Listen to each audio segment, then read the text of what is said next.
All right, I can't sleep. It's about midnight. I got a headache.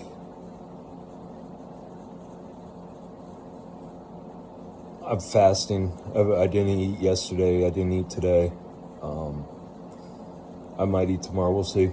You know, I need to fast. If I ate right now, I would probably be hurting extremely badly.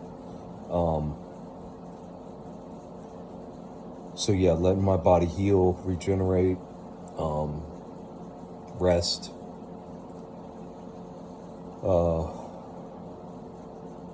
I just can't sleep. I'm laying upstairs, and the amount of abuse and the amount of lies and the amount of selfishness that these women have propagated their whole lives, at least since I've known them.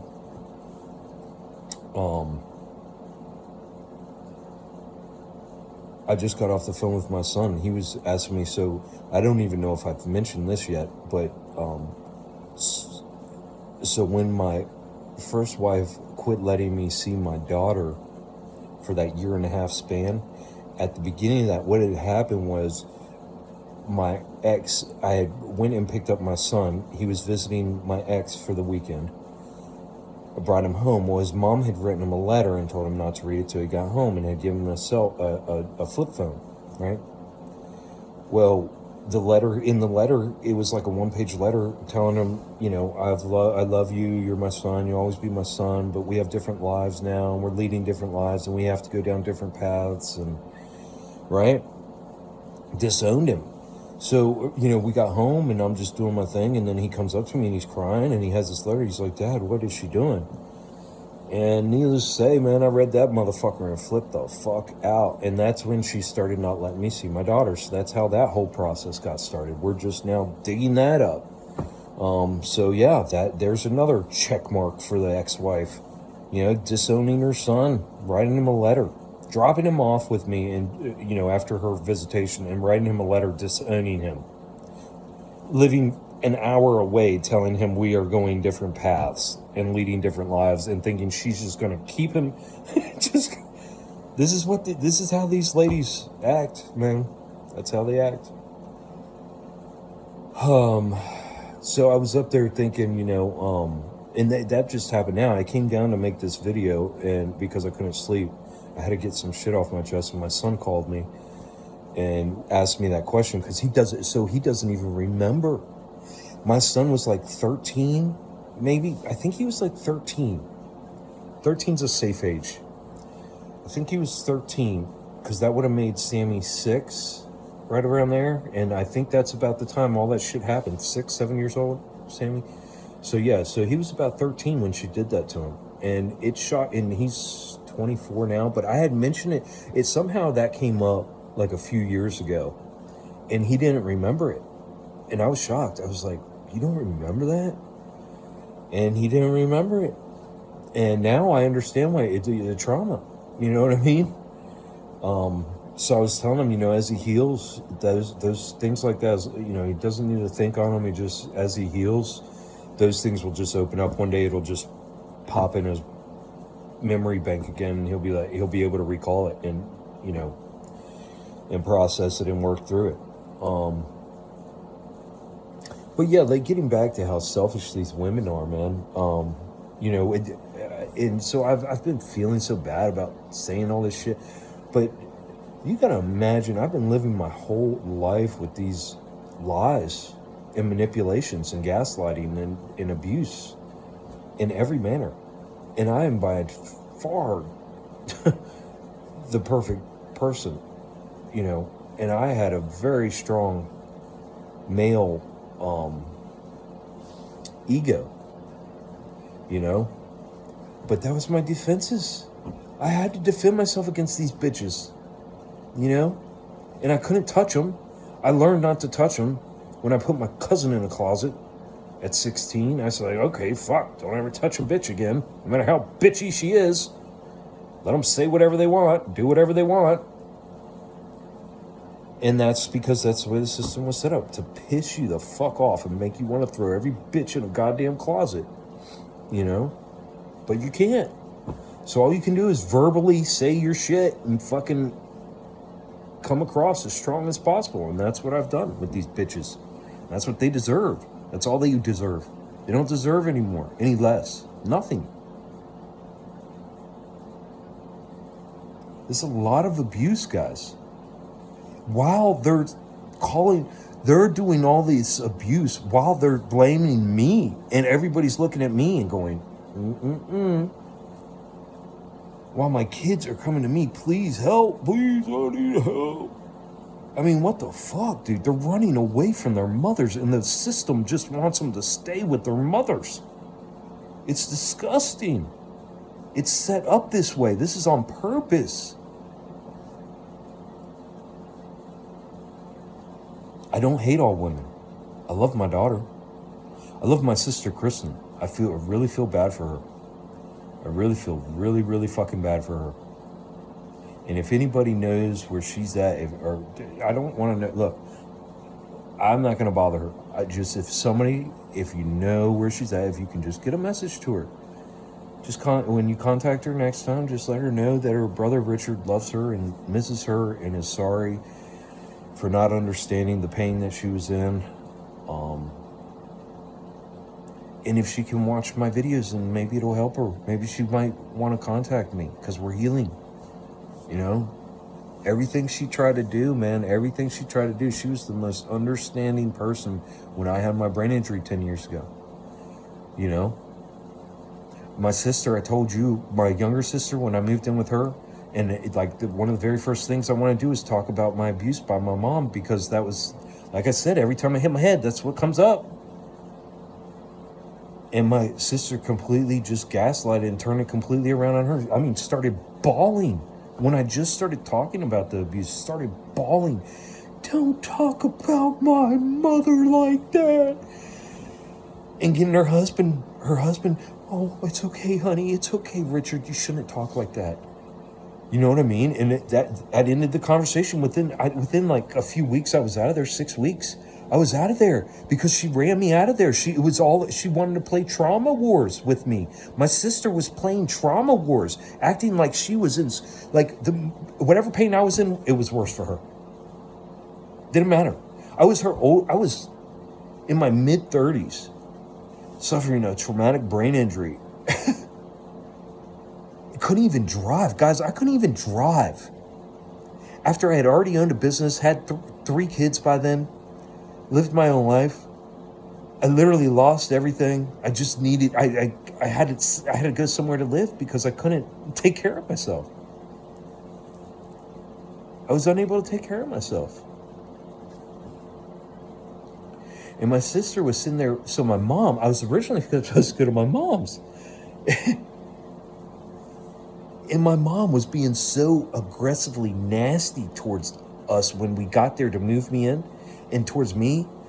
I was like, oh my God, I can't stay here. She's abusing me. They haven't even left yet, and she's already abusing me.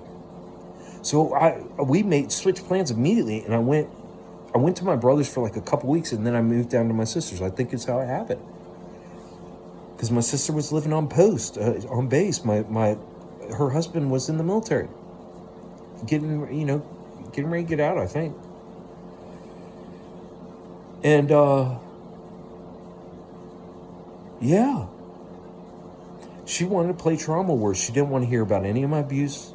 Anytime I was sick, she was sicker. Anytime. It was terrible. It was so bad. Like, I needed rest. Like, you're supposed to get rest when you get a traumatic brain injury. It was somebody's birthday. I can't remember whose, but she wanted me to do stuff, and I couldn't get out of bed. I was stuck in bed,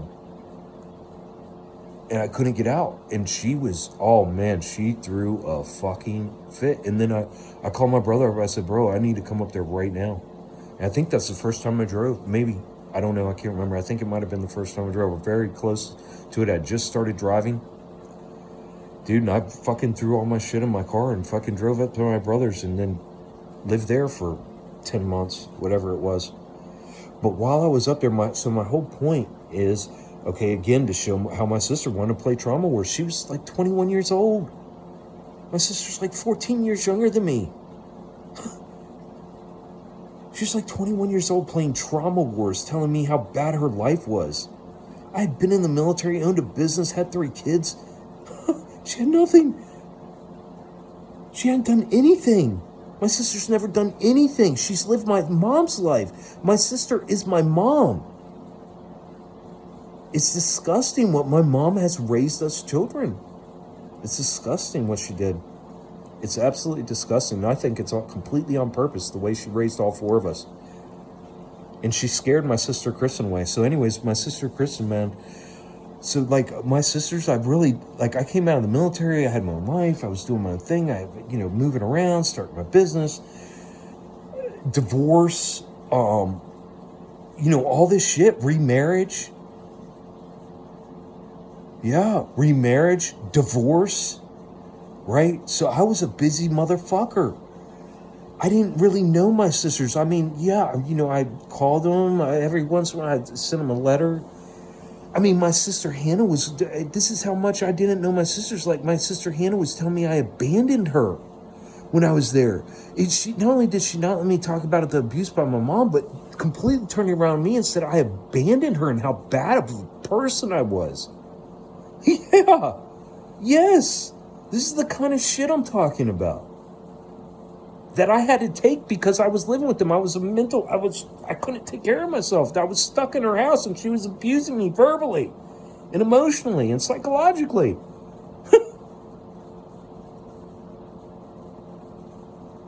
Unbelievable.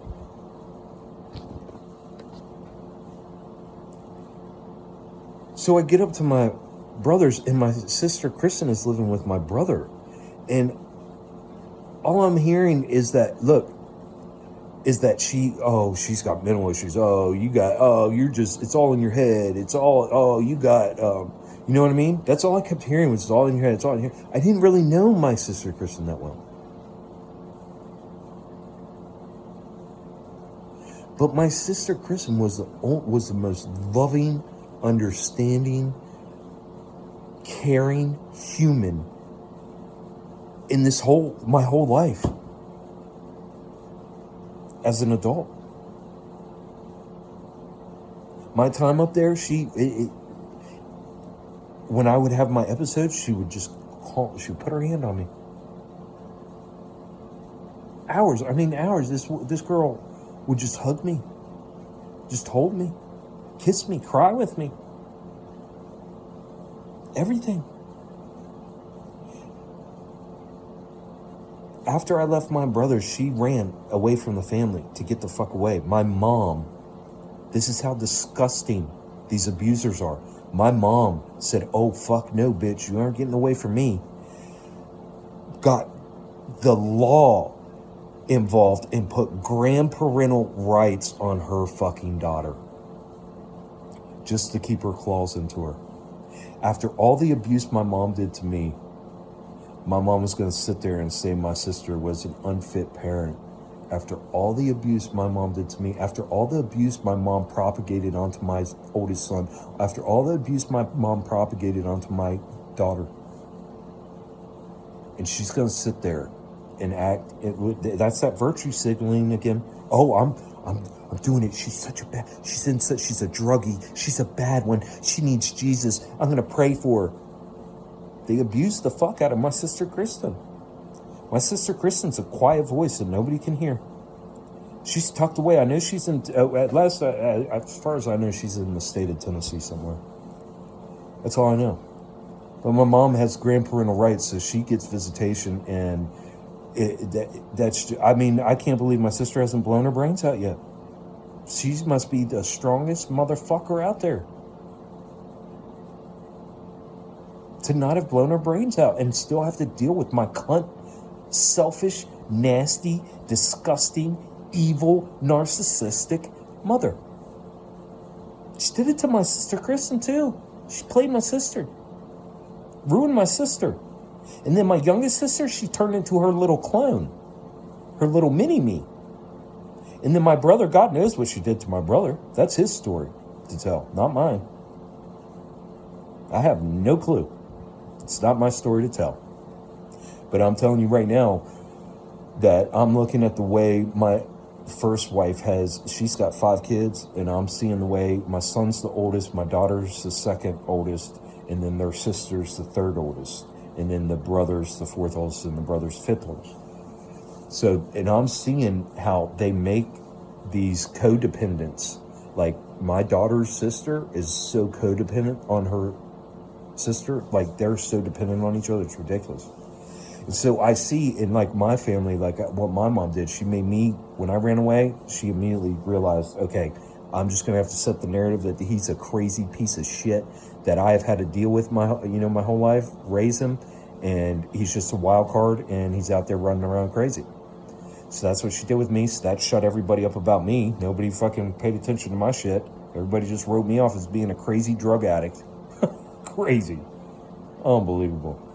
Then whatever, like I said, whatever happened to my brother, my sister, severe emotional and mental issues she was dealing with, obviously from abuse that she suffered under the hands of my mother. And when she tried running away at an older age, I guess she was probably around 24, 23, I guess, when she tried running away from the family to whatever state she ran away to, and my mom grabbed onto her with those grandparental rights,